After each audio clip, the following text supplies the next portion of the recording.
Hello and welcome to Seattle's King Street Station. Today we're taking a business class ride on Amtrak Cascades' unique Talgo tilting train set while heading south to Portland. First built in 1906 and renovated through the 20th century, King Street is Amtrak's sole Seattle station. King Street serves as a terminus for Amtrak's Coast Starlight and Empire Builder long-distance services and is a major stopover for the state-supported Cascade service. The station is also the central terminus for Sound Transit's Sounder North and South commuter services. The interior of the station is beautiful. The main waiting hall looks more like a grand ballroom than a train station, its high windows illuminating the floor below. The station's architectural style is sometimes referred to as a railroad Italianate, as it ties in many Italian inspirations throughout the building. Looking past the beauty, the facilities are fairly standard. There's plenty of seating, but there are no shops around to purchase a snack or a drink. There's also no business class lounge here in Seattle, an amenity we would have been able to take advantage of with our business class ticket. Peeking through the windows, we catch a glimpse of Amtrak's two Talgo 8 train sets. These two are what remains of Amtrak's fleet of Talgo trains. What used to be a total of 7 trains across 2 generations has been reduced to just the 2 that sit out on tracks 5 and 9. In addition to running south, trains also run north into Vancouver, making Amtrak Cascades one of only 3 international services operated by Amtrak. Boarding begins about 25 minutes before departure, with business class boarding ahead of coach. Out on track 5 is our train, Amtrak Cascades Train 505. Train 505 is operated by a Talgo 8 train set named after Mount Jefferson, with P42 DC locomotive number 81 in the rear. As with many of the state-supported routes, Amtrak Cascades features a unique tan, green, and brown livery. It's a very elegant color scheme and makes these trains feel right at home in the surrounding environment of the Pacific Northwest. Heading to the front of our train, we find the business class coaches and can climb aboard. Ascending the stairs, we step out of Seattle and straight into Spain.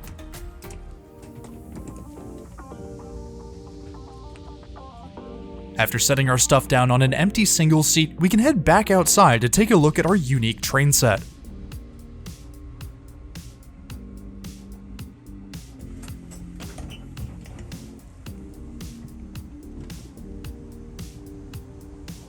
Each Series 8 train was built by Spanish manufacturer Talgo in 2012 and 2013.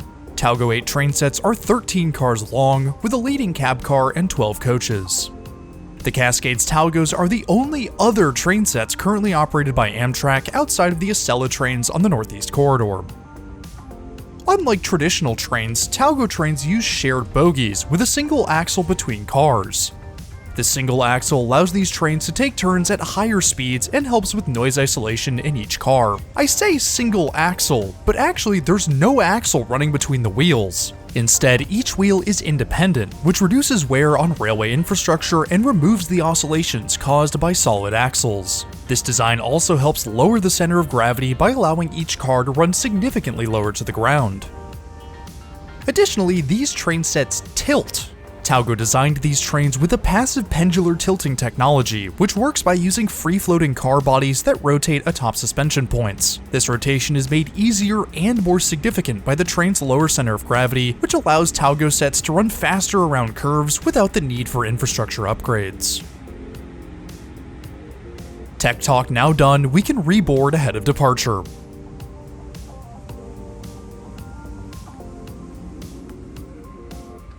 While we wait for boarding to wrap up, let's take a moment to look at our route down to Portland. Our ride on Amtrak Cascades begins heading south through Seattle and past Seattle's Boeing Field. We take a sharp western turn through Sumner, cresting in Tacoma before returning to our southbound alignment. The tracks enter the Washington wilderness south of Lacey. The mountains are guides through Centralia and Castle Rock. The Columbia River meets the tracks through Longview, routing us along the border with Oregon. After our penultimate stop in Vancouver, we cross over into our second state of the day, riding the bank of the Willamette River ahead of our arrival into Portland's Union Station. We'll cover a total of 187 miles on our journey today, with a travel time of 3 hours and 25 minutes. Boarding concludes with 2 minutes to spare, our train rolling out of Seattle right on time.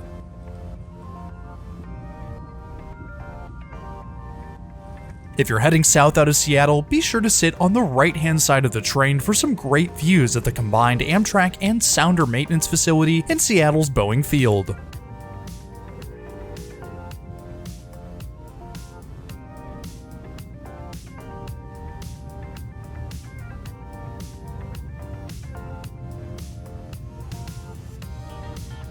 It's only visible for a few split seconds. Boeing's brand new 777X is in development here.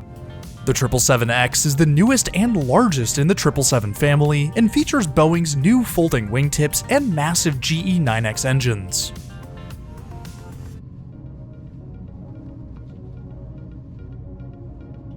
Business class on Amtrak's Talgos is operated in a 2+1, with half of the car facing forward and half backwards.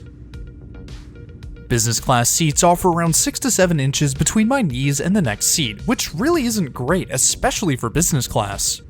There's also limited space to stretch out as there are 2 support bars beneath the next row.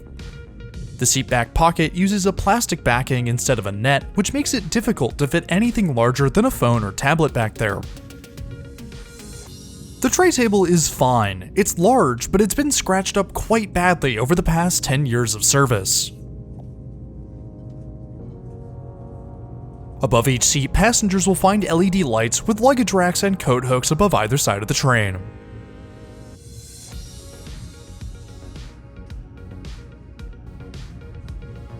The physical seats themselves are a little thin when compared to Amtrak's traditional seating, but they're plenty comfortable for this intercity route. The leather upholstery is luxurious, but it's definitely showing its age, with cracks and creases all over the seat bottoms.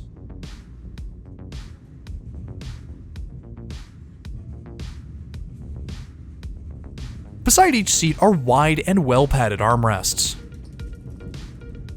Seat adjustments are made using the button below the armrest. Pushing down releases the seat and slides both the seat back and bottom forward around 4 inches. Behind the lever is a relic from the past, the entertainment controls.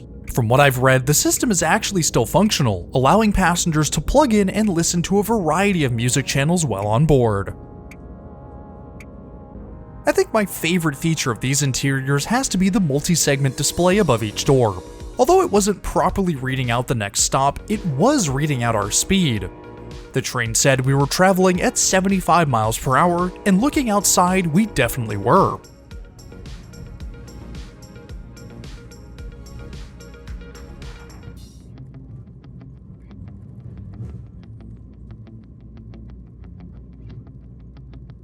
Moving towards the rear of our train, we meet the second business class coach. Because of how short each car is on these trains, there are 2 business class coaches on each Talgo.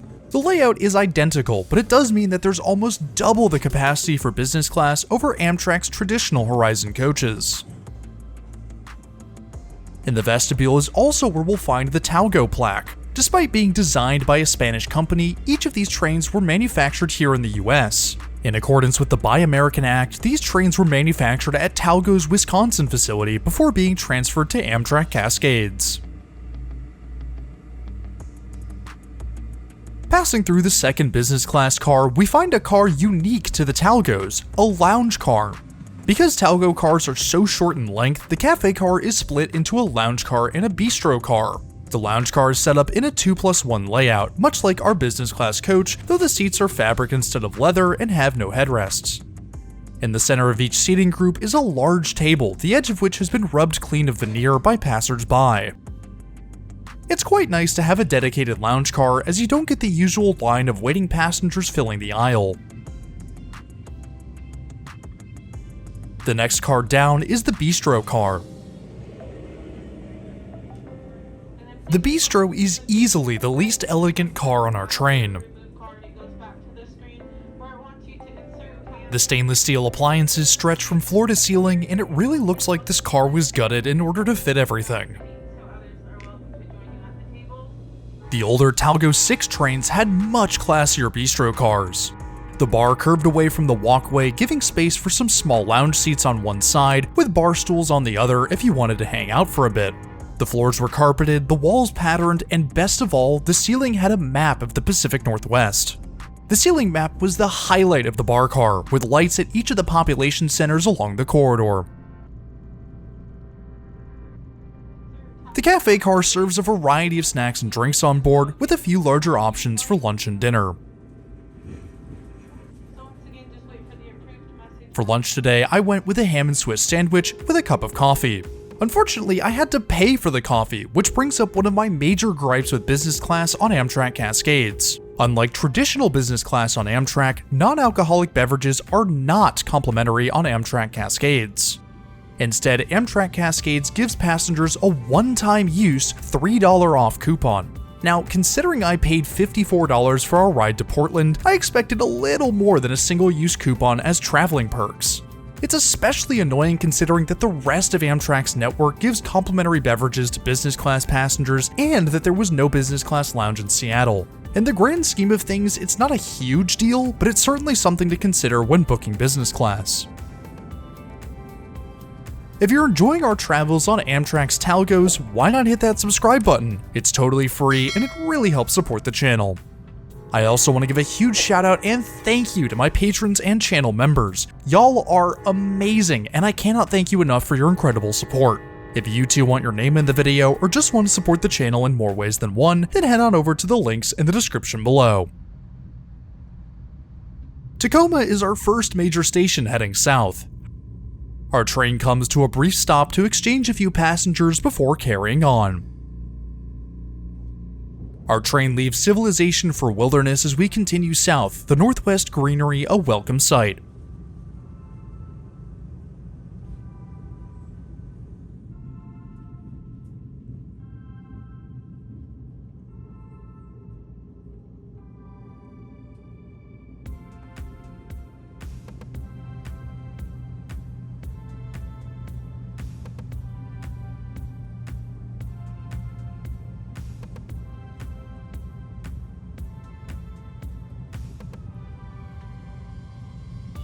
Our train grinds to a halt in Olympia-Lacey, our next stop on our ride. Though there's not really enough time to step off the train and have a proper stretch, there is enough time to at least open the door to get some fresh air.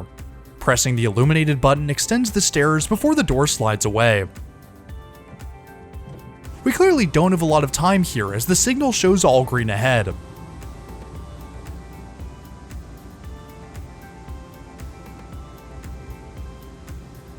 The door closing alarm blares out as we wrap up our stop here, our train carrying on as we return to our seat.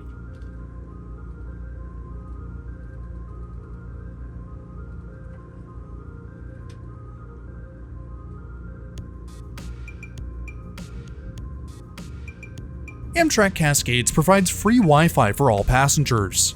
Free, however, does not mean good, as the network speeds are a laughably slow 0.46 megabits per second. The bathroom on our Talgo coach is located in the forward vestibule.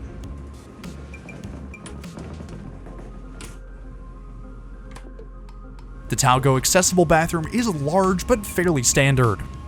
The sink works well with well-stocked soap, tissues, and toilet paper with an electric hand dryer instead of paper towels.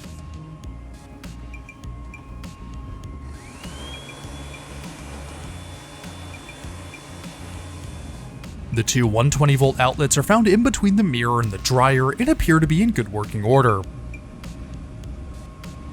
It's fine as far as bathrooms go. Nothing really stands out as a nice feature, but it was pretty clean, so no complaints there.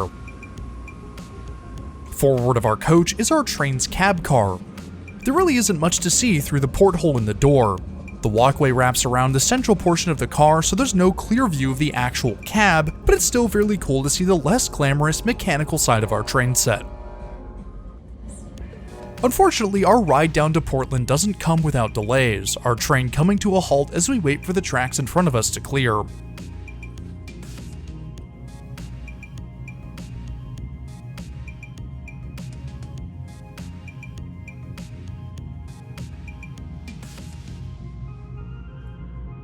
Beyond the cafe car is coach class. Coach is operated in a 2+2 arrangement, with fabric seats and reduced legroom. It's a fine travel experience for sure, though the seats are not nearly as comfortable as in business class. We'll have a more comprehensive look at coach on Amtrak's Talgos in a future video, but for now it's back to business class. En route to our seat, I figured I'd stop by the cafe car to grab a snack. I decided on just getting a Coke, which paired wonderfully with the cookies I stole from the Metropolitan Lounge down in LA. The window views got prettier and prettier as we continued down the corridor.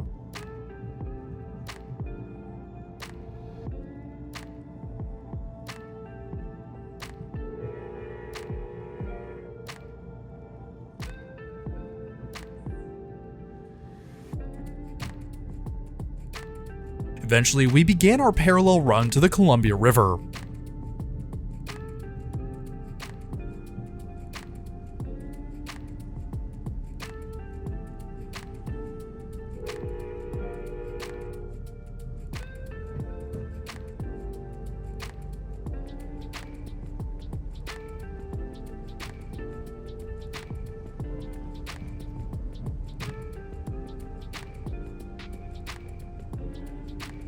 Though very pretty, the river is used as a major shipping lane between Portland and the Pacific Ocean. The river bottom was dredged out to a maximum depth of 43 feet, allowing for some truly massive ships to pass through.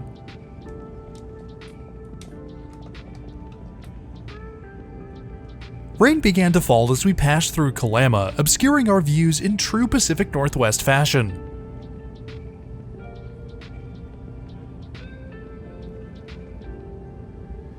The bad weather wasn't long for this world, as it cleared up almost as quickly as it started.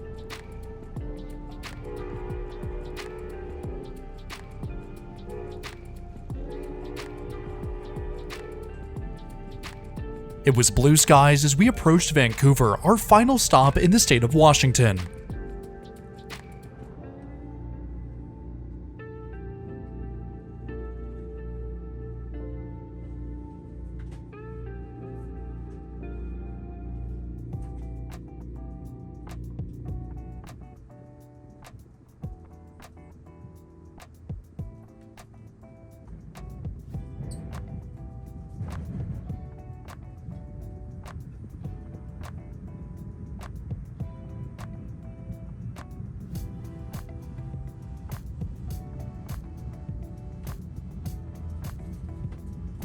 Departing Vancouver, we crossed the Columbia River and into Oregon, though we're soon forced to a stop, and this time it's not for freight. Instead, we're waiting for the late-running Coast Starlight on its way up to Seattle. Much like our ride on the Starlight a few weeks ago, today's train is running about an hour and 45 minutes behind schedule.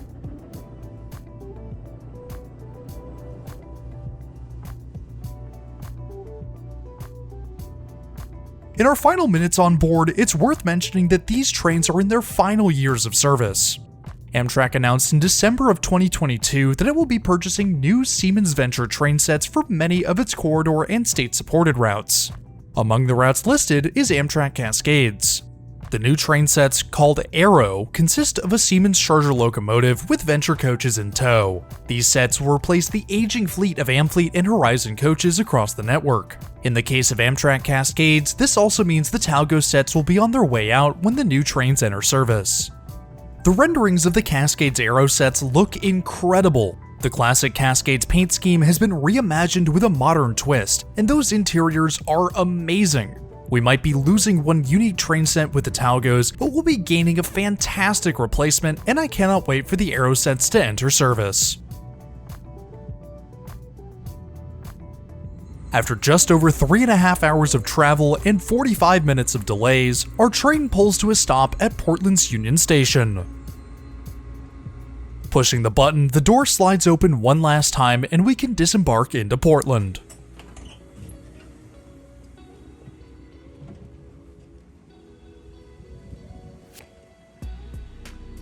Before heading into the station, we can get one good look at our Talgo Cab Car.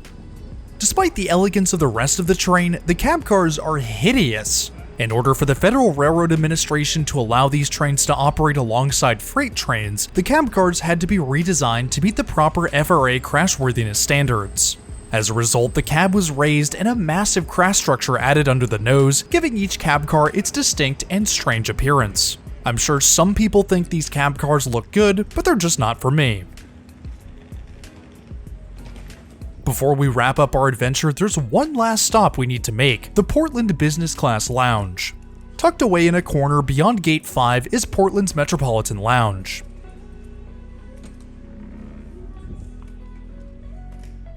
The lounge is small but appears to have been recently renovated. There's a decent amount of seating in here for maybe 1 or 2 trains worth of business passengers, but my guess is it gets quite crowded during rush hour. Complimentary to business passengers are a selection of hot and cold beverages and some light snacks, or at least there are supposed to be some, but appears that the snacks are nowhere to be found. Lounge tour complete, we can head back out into the main hall where we'll bring today's video to a close. Next week, we'll be climbing aboard Amtrak's Lakeshore Limited to head from Chicago to New York in the comfort of a Viewliner 2, Amtrak's newest sleeper car. If you're new around here, I would really appreciate it if you hit that subscribe button down below. It's totally free and it really helps support the channel. If you want to go the extra mile with your support, then check out the channel's Patreon or become a channel member. If you too want your name in the video, access to exclusive weekly posts, and even the opportunity to vote on future videos, then click the links in the top right or the description below to learn more. But anyways, that's all I have for today. Thanks for riding with me, and I'll see you in the next one.